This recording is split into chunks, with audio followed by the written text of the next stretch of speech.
right. We got cool music, kind of retro video game vibe going on. You know what that means. It must be a podcast. Yep, that's right. This is Retro TIdbits. I am, well, you can call me Phil.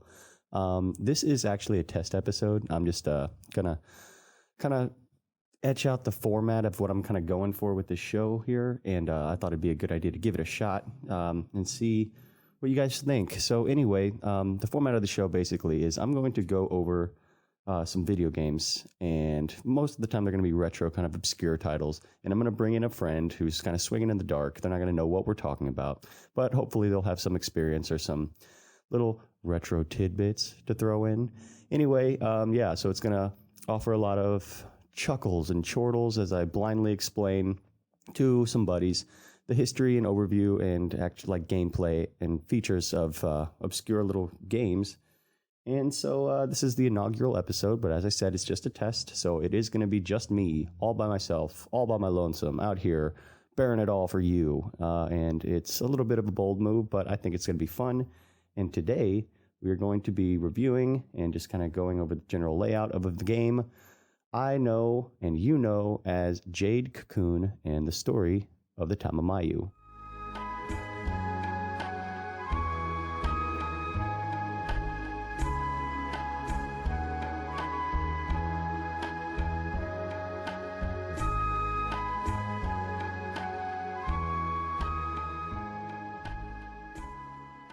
Okay, so let's start off with a little bit of history surrounding Jade Cocoon, story of the Tamamayu.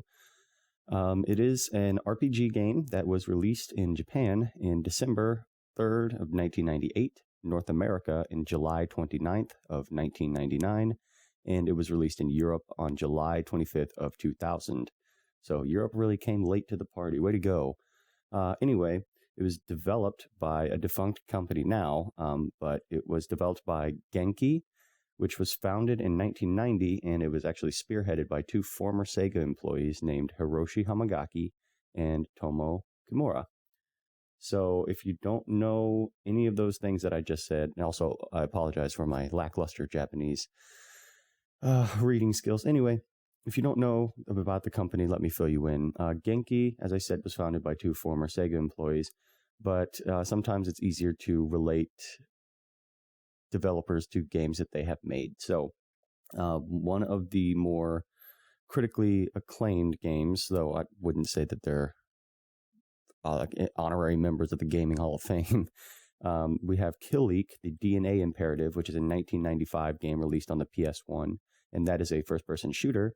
And like I said, it was received somewhat favorably because it definitely got a sequel. And that in America is called Epidemic, but in Japan it's just Kill Leak 2, some subtitle that I didn't write down here in my notes. And that was released in 96 for also the PlayStation 1. And those games, as I mentioned, received favorable criticism. But Genki's actually best known for its racing games, and the games series that I have here in my notes that is noteworthy. See what I did there? Shotoku Battle 94, Kaiichi Tsuchiya Drift King for the SNES. And dear God, I apologize. I feel like I butchered that so badly. But the good news is many other Americans wouldn't have the chance to butcher that game so badly, or the name of that game so badly, because when it was changed for localization here in the West, it is called Tokyo Highway Battle. And the Tokyo Highway Battle series actually did receive good enough criticism because the Shotoku Battle 94, more specifically, was the first in a multi-system series that spanned from 94 all the way up until 2017. And I wasn't able to see if they were developing a new game in the series, but it is arguably still ongoing. So that's a little bit about Genki's past, but more specifically, we're going to be focusing on Jade Cocoon, obviously. So let's get into that. Now, here in my notes, it says that in the late 90s, Genki collaborated with a man named Katsuya Kondo, and he is a manga artist and character designer, and you'd actually recognize his work because his most known contributions to society for his work on the Ghibli studio movie Kiki's Delivery Service and a made-for-TV anime movie called Ocean Waves, or I also see it's also known as I Can Hear the Sea. And I've not seen that, but if you have, let me know. I've definitely seen Kiki's Delivery Service. It's not my favorite Ghibli movie, but it's pretty solid. So good work, Katsuya Kondo.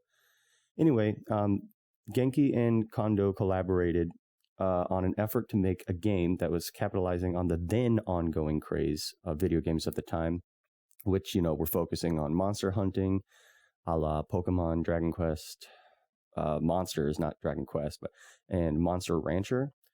And also to go along with monster hunting craze, there was the virtual pet management. I think everyone can relate to owning a Tamagotchi or those Digimon toys that were basically Tamagotchis and pedometers, but, whatever.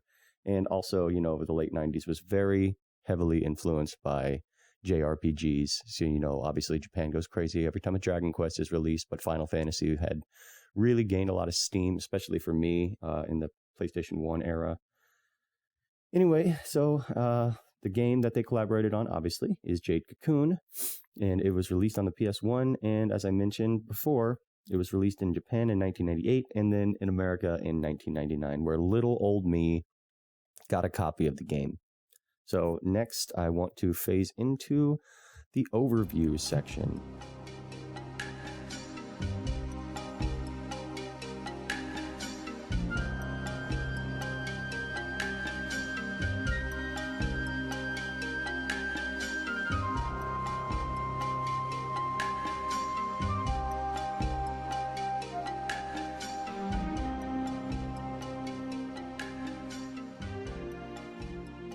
Okay, so now we're going to focus on the general overview of the game before we dive into the weird story.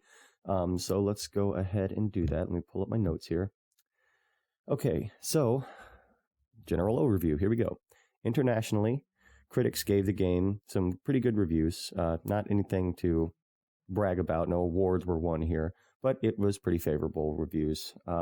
And it was actually praised for its graphics, which were impressive at the time, given that it was released in the polygonal era of the PS1 and, the hardware limitations that developers had to work with.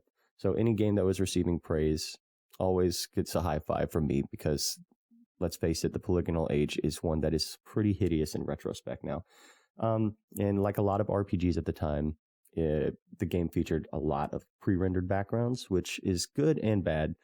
One, sometimes when these games get upscaled in like remasters, I noticed the kind of blemishes in the pre-rendered backgrounds, but they did offer some positivity in the sense that because they were pre-rendered, designers were able to focus on the character models and add as much detail as they could. And in this game, it's not like Final Fantasy VII where your character is smushed down to like a chibi state and then expands to like an awesome badass 3D model when the battle comes out. The character models are consistent throughout, and that expands to the monsters and your trainer, for lack of a better term. We'll get into that later.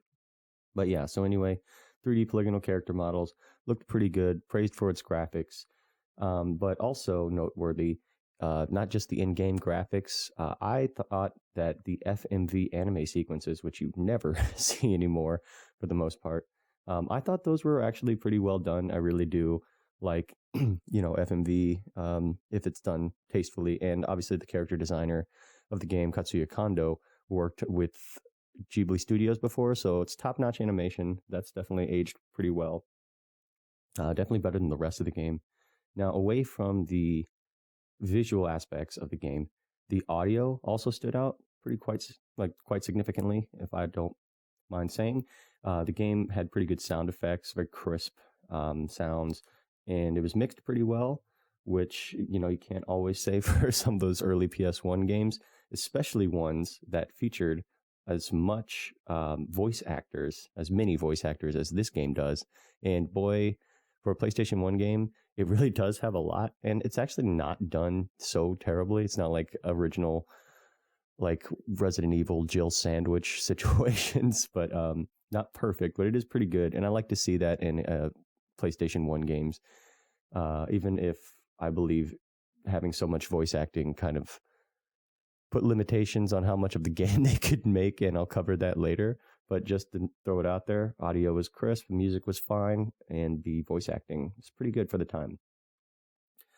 And so I want to get into some of the main mechanics of the game, well, I'll get there in a second. But before I can do that, it's really important for me to point out for anyone that might want to go back and play this game that there is a very noticeable flaw, and that is in the controls.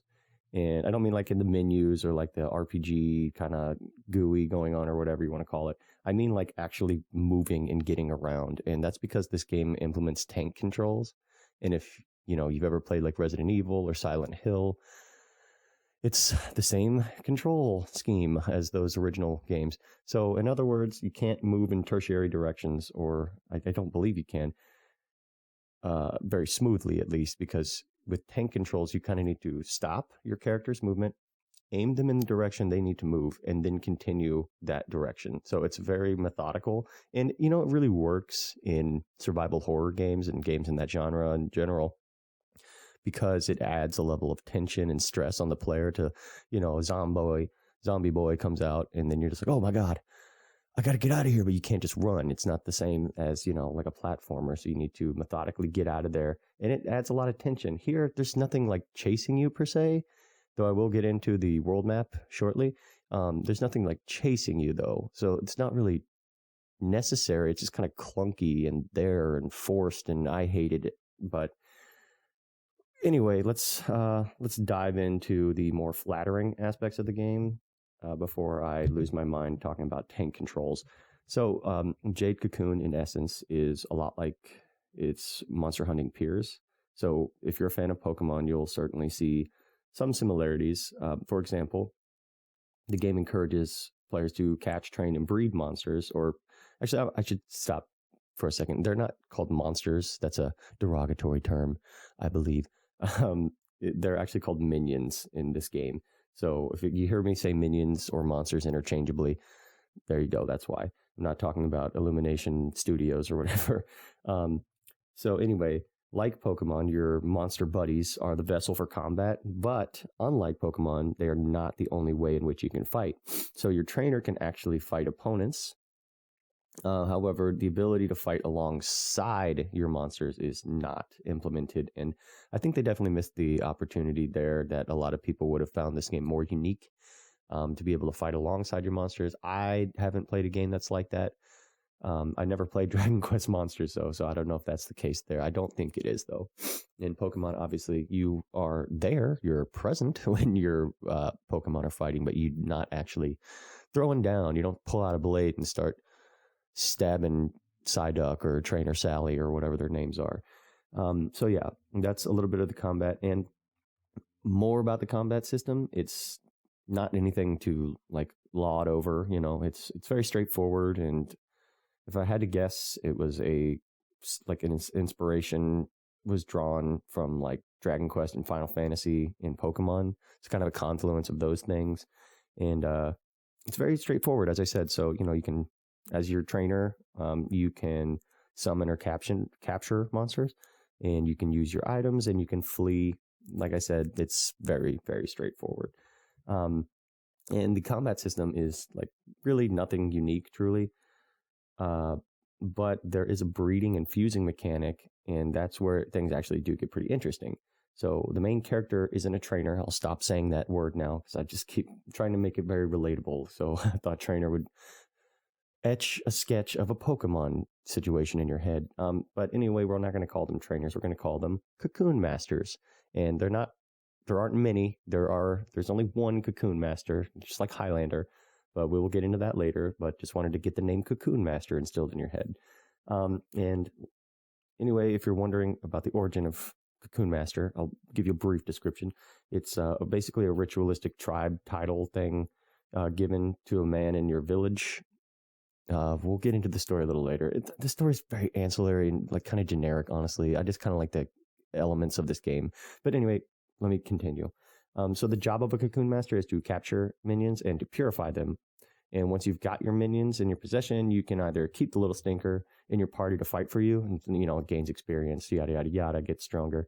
You can fuse the minion with other minions for elemental and statistical boosts, and you can even spin them into silk for money. So not putting them in the PC, Bill's PC like Pokemon. You just straight up spin them, sell that shit for money, sell that hollowed carcass. And I realized that last paragraph is a lot to take in, so I will clarify some of the questions you may be, ruminating on. So number one, no, the monsters are not unique or cool. There are a couple of them that are like kind of nifty looking, but they basically look like base stage Pokemon or Digimon, and they're not unique. They're, like, some of them are just like color swapped. That said, they're not bad. I mean, they're no like badass dragons, ghosts, or like sea monsters, or like fucking chandeliers. Like, yeah, Chandelure from Pokemon. I'm looking at you.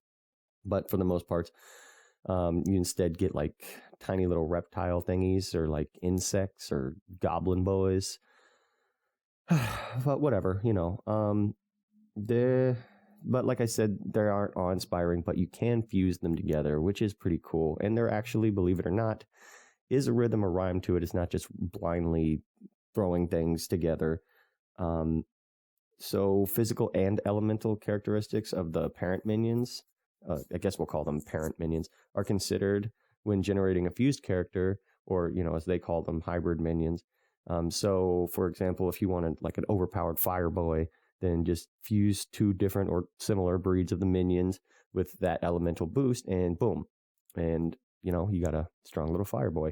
And if you want like a water lizard mixed with an elemental earth bug, kind of have like a balanced attack going on, go right ahead, fuse them together. It's going to look ugly as all sin, but that's your child, and sometimes only a mother can love a child. Anyway, so let's move on to another question you may have. Yes, the word elemental was used, and this is an RPG made in Japan after all, so of course there are elements. And if you want to take a swing at the elements that are given to you in this game, go ahead. I'll give you 3 seconds.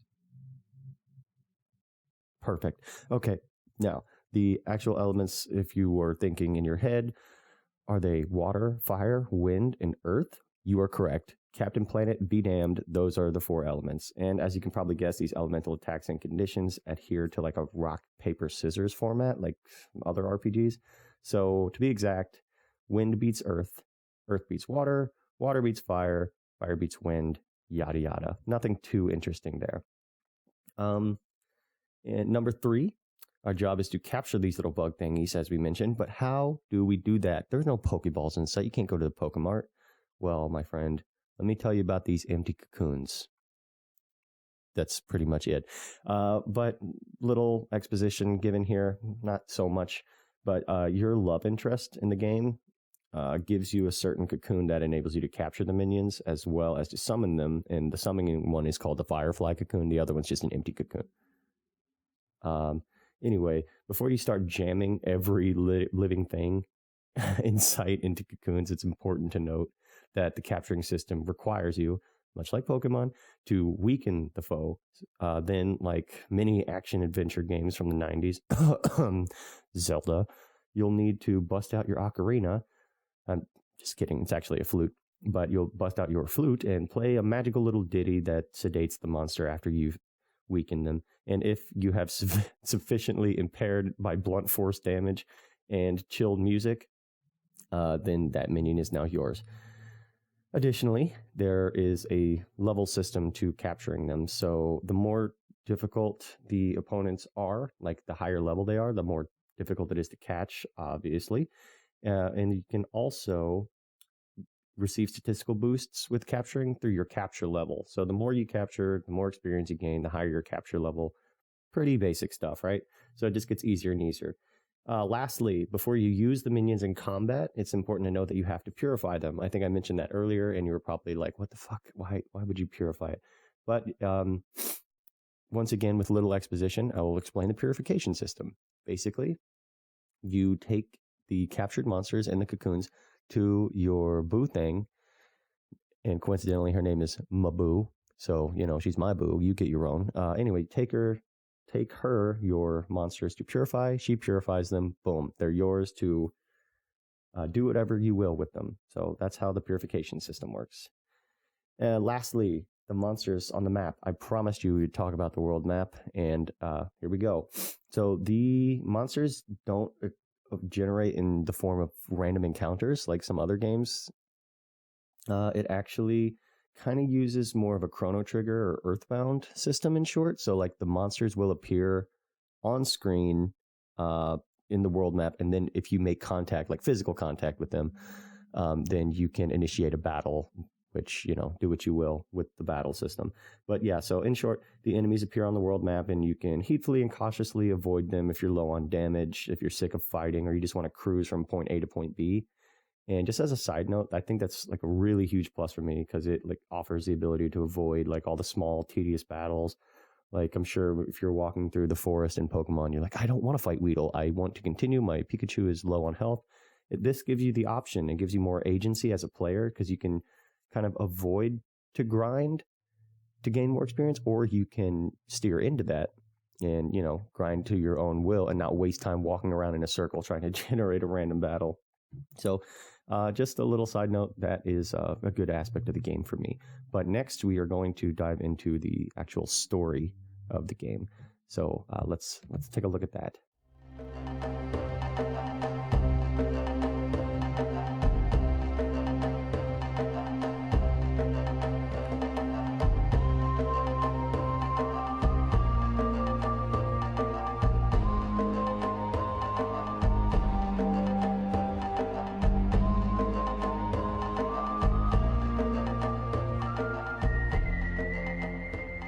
Okay, so this story section, I didn't actually go back and beat this game, but I did beat it like 2 years ago. So I can't give too much detail on the story, but a couple people from fandom, apparently Jade Cocoon is worthy of a fandom page, they surmised this story in a pretty concise, pithy fashion. So I will go ahead and just read what they wrote. And chime in if something kicks in back in my head, So anyway, let's try that again. Jade Cocoon is the story of Levant, a young man who lives in the town of Cyrus. He's a silent protagonist type, so, inject what you want into the dialogue sometimes. But anyway, he's a silent protagonist that players will guide on a quest to follow in his presumably dead father's footsteps to become a cocoon master. And we discussed what a cocoon master is earlier. If you don't remember, it's like a Pokemon trainer, let's be real. Anyway, to do this, following in the footsteps of his presumably dead father, he is going to have to marry a Nagi woman. I think it's Nagi, Nagi. That is the name of their tribe. So anyway, he has to marry a Nagi woman, and later on he becomes betrothed to one, and her name is Mabu. We did have some exposure to Mabu. Like I said, she is my boo, though, so get your own. That is really her name, though. Mahbu, Mabu. All right, moving on. So, on the day of a large festival in Cirrus, the village is attacked by a bunch of demons known as Oni-Bubu. And I think Oni is Japanese for, like, demon, right? I think that's... I don't know Bubu. I guess, like someone got hurt, so, like, demon, Bubu. Anyway, these demons cause most of the villagers to fall into like a deep slumber, kind of like a Snow White situation. And the elderly Nagi woman of the village, Garai, I think is her name, repels the Onibubu just in time to save like a few people, and it's really just herself and you and Mabu. But in short, you three are the ones that are left, so it's up to you guys to save the day and save the village. So after the quick wedding ceremony, because, priorities, Levant is given the title of Cocoon Master and leaves to explore the surrounding forests to find an herb that is rumored to be able to lift the curse. So these 4 forests, they are known as the Beetle Forest, the Dragonfly Forest, the Spider Forest, and the Moth Forest, whose final enemy is, yes, a lamp. I'm kidding. But anyway, those are the 4 forests that you will be using, and it's kind of like the world map is, I don't know, like Peach's Castle in Mario 64. So you just jump into a forest. There you go. I think I want to say there's like a chamber even that you just walk into. It's not like you go through the world and stumble upon these four. Like you actually just are in a room and you pick, and they all have the emblem of like a beetle, a dragonfly, a spider, or a moth, and you just walk into the forest and boom, you like are teleported there. I'm pretty certain. Um, so that's that. And on the quest, you're gonna meet people along the way. One of them is Chorus, the blue cocoon master, and Kiniak, Kikanik, I don't know, who is assisting him in saving the people of the village. So, like I said, not everyone was taken out, but the point of the game is to um, fight the leader of the Onibubu or whatever, and figure out why the spell was cast upon the village. And I don't know if you care. Spoiler alert. So I'll give you a second to. There you go. Okay, spoiler alert. The main enemy in the game, the leader of the Onibubu or whatever, is actually your presumably dead dad. He wasn't dead all along. He just went evil. So you have to kill your dad to save the day. Little patricide. Never really hurt anyone except, dads. But yeah, so that's the story. So if you are enticed by any means, go into checking out this game and figure out the story on a more explorative measures. I'm kind of making it concise because I don't really care for the story that much, just the gameplay, which is fine. But anyway, that said, I want to do some final thoughts and my recommendations.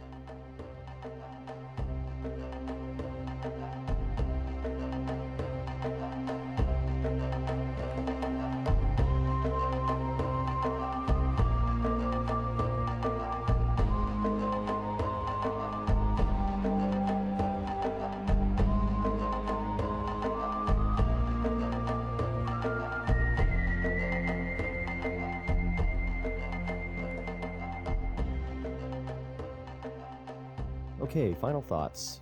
So let me preface my final thoughts with this. I got this game essentially for free in the late.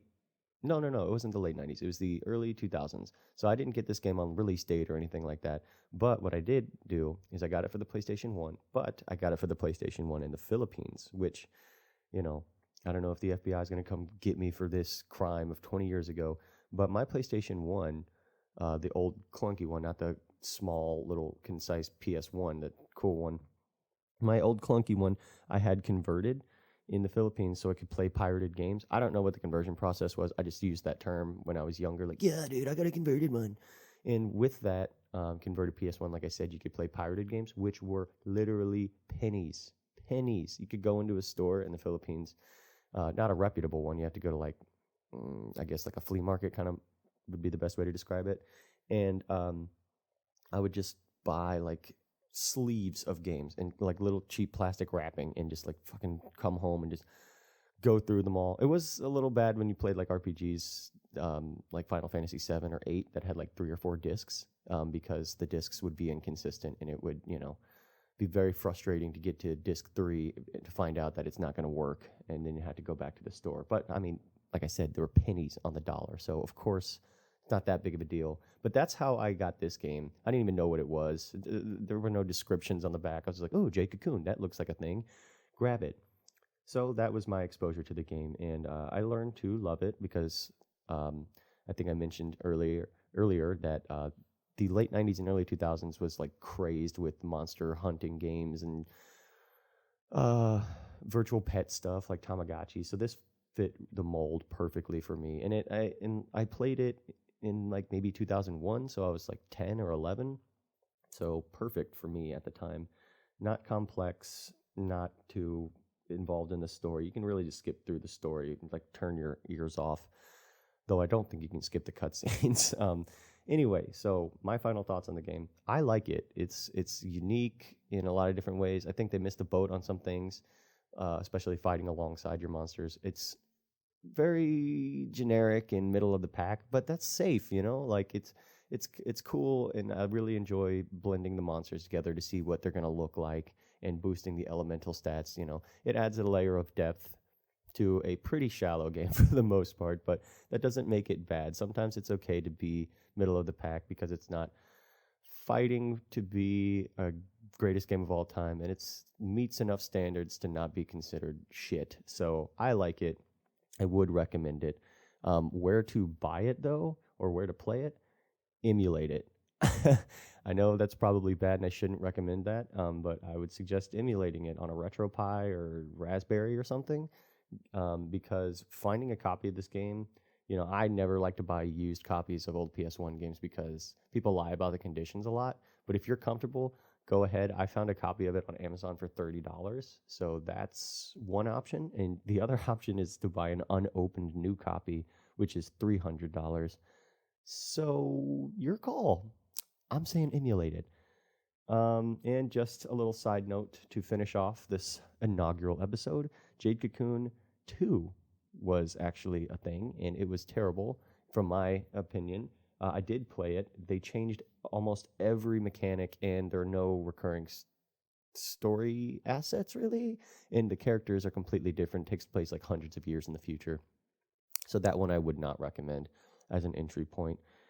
Jade Cocoon was also re-released on the PlayStation Network for the PlayStation 3 and the PSP in 2008, but that was only in Japan. So, like I said, your best options are to just emulate it or pick up a copy, used or unused. That's your call, your wallet, bud. But anyway, that has been the inaugural episode of Retro Tidbits. I want to thank you for sticking it out, and I hope you had fun. Later in the future, I intend to have a co-host along the ride for me, which makes it more fun for me and also makes it seem like I'm not a crazy person sitting in a room talking to myself, which I personally think is a valuable thing to avoid. So that said, thanks again, guys. Really hope you liked it.